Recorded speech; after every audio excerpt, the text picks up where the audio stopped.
Assalamualaikum dan salam sejahtera. Bersama saya Syazana Luqman bersiaran dari Majlis Sukan Negara Bukit Jalil untuk Buletin MSN. Kita mulakan buletin dengan rangkuman berita sepanjang minggu ini. Jom saksikan.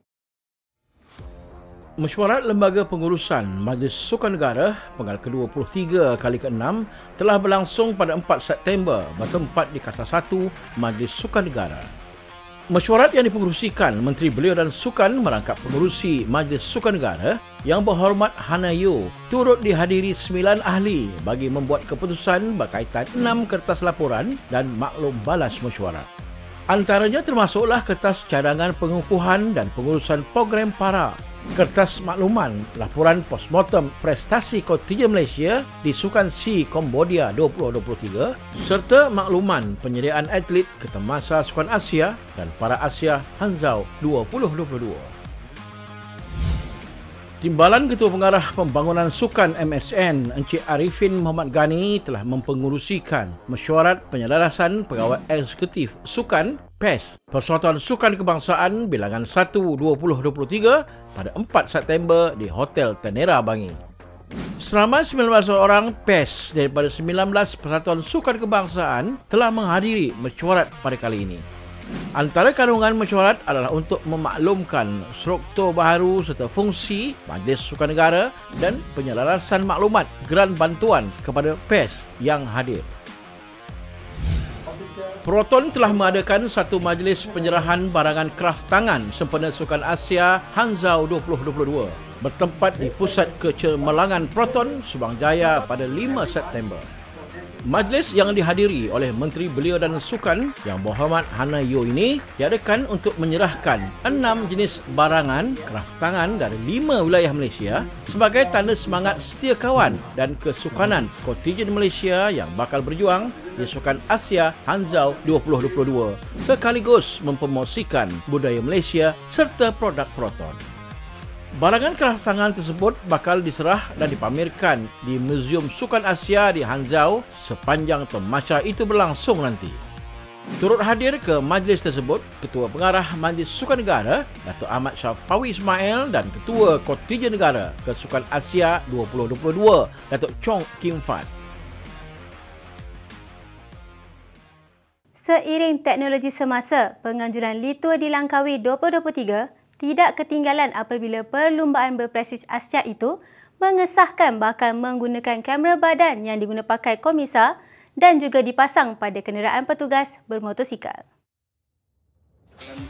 Menurut Ketua Pengarah Majlis Sukan Negara, Datuk Ahmad Syafawi Ismail, penggunaan teknologi sedemikian bakal membantu dari sudut menganalisa sebarang protes ketika perlumbaan. Sebagaimana yang saya sebutkan tadi, video cam akan merakamkan apa-apa saja yang berlaku. Sekiranya ada apa-apa protes dan sebagainya, video cam ni akan digunakan sebagai bahan bukti dalam menilai apa-apa protes dan sebagainya. Itulah salah satu kelebihannya bila ada video cam, di body cam je. Internet ni kali ini, tahun ini menggunakan teknologi yang terkini lah, yang digunakan juga di peringkat atlet tua-tua yang lain. 3 penaja berkenaan adalah Syarikat Pembekal Pakaian dan Barangan Rasmi PACE, TikTok Malaysia, Rakan Penaja Media Sosial Rasmi dan Dahwa Teknologi, Pembekal Peralatan dan Perkhidmatan Komunikasi Rasmi dengan jumlah tajaan keseluruhan merangkumi lebih RM1 juta. Penaja-penaja kali ini bukanlah asing kerana MSN pernah menjalin kerjasama dengan mereka sebelum ini. Sebelum ni kita pernah ada kerjasama dalam event yang lain, bukan LTDL. Dalam for example, Sukma TikTok mainkan peranan cukup besar promoting Sukma yang telah kita anjurkan tahun lepas. PACE juga bersama kita dalam currently now you are still holding the franchise untuk Malaysian Tiger Strike tu, promoting dalam Sukma juga. Sukma yang lepas mereka juga merupakan sponsor pada kejuaraan Sukma Malaysia Sukan Malaysia tahun lepas. Jadi PACE merupakan satu jenama tempatan lah, yang telah berani untuk bersama-sama dengan High Performance Sports. LTDL 2023 yang dianjurkan Kementerian Belia dan Sukan menerusi MSN dengan kerjasama Persekutuan Kebangsaan Berbasikan Malaysia membabitkan jarak keseluruhan sejauh 1,277.1 km. Peringkat 1 dijadual bermula 23 September ini di Kertih, Terengganu dan keseluruhan perlumbaan bakal menyelusuri 11 daripada 12 negeri di Semenanjung dengan kemuncak berakhir di Menara Berkembar Petronas pada 30 September. Sebanyak 22 pasukan mengesahkan penyertaan untuk edisi kali ini, membabitkan 2 pasukan World Team, 8 pasukan Pro Team, 11 pasukan benua dan pasukan kebangsaan Malaysia. Dua prospek pingat Sukan Asia Hangzhou 2022, Muhammad Syafidaus Syahrom dan S. Sivasanggari dipilih sebagai pembawa jalur gemilang kontingen Malaysia di Temasya edisi ke-19 itu yang akan membuka tirai pada 23 September.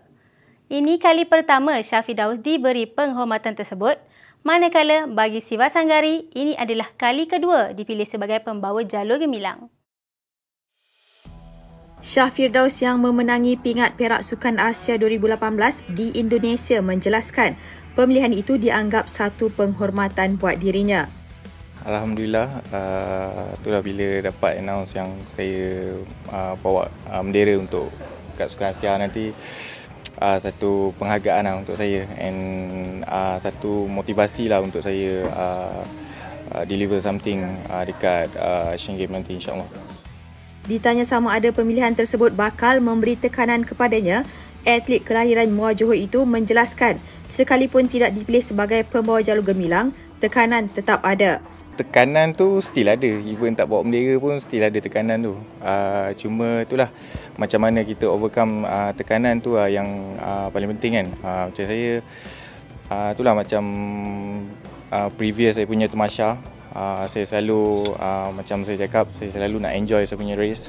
And once saya enjoy saya punya race, insyaAllah saya selalu boleh berkayuh dengan baik, insyaAllah. Mengulas mengenai persiapan menjelang Sukan Asia, beliau berkata dia dan Datuk Azizul Hasni hanya akan memberi tumpuan kepada acara individu pecut dan kirin. Itulah sebab yang saya dengar dalam acara pecut tu terutamanya kita orang ada very minimum rest, which is 15 minutes, less than 15 minutes.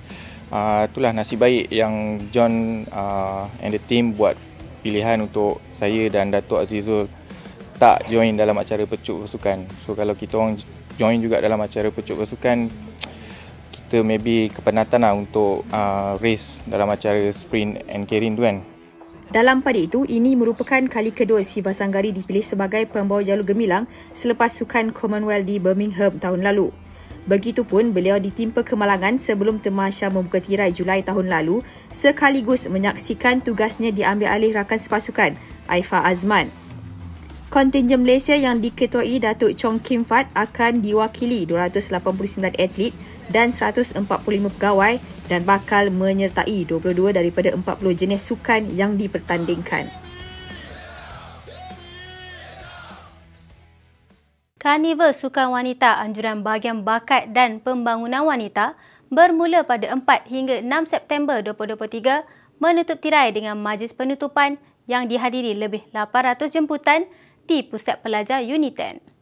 Karnival edisi pertama ini menyaksikan penglibatan keseluruhan 642 orang atlet dan 105 pegawai untuk memberi cabaran dalam 4 jenis sukan berpasukan. Sumbangan atlet wanita dalam pembangunan sukan negara bukan sesuatu yang baru. Menteri Belia dan Sukan dalam ucapannya menyatakan atlet wanita yang terlibat dengan karnival seperti ini dapat membuka peluang mereka berlatih bersama-sama dan mencuba sukan yang lain. Dalam karnival seperti ini, di mana kita datang dan kita lihat dengan mata kita sendiri bahawa sebenarnya kita ada ramai atlet wanita. Kalau kita tak berkumpul seperti ini, kita hanya praktis latihan bersama kawan-kawan kita, kita akan rasa seperti kita ni minoriti, kita ni kumpulan yang kecil, tak ramai wanita. Tetapi saya percaya selepas karnival hari ini, anda semestinya tidak akan rasa sunyi dan tidak akan rasa bahawa anda minoriti. Sebenarnya kalau kita orang semua kita majoriti wanita. Okey? Dan saya juga berharap dengan perkumpulan atlet seperti ini, dia akan melahirkan rasa minat terhadap sukan yang lain.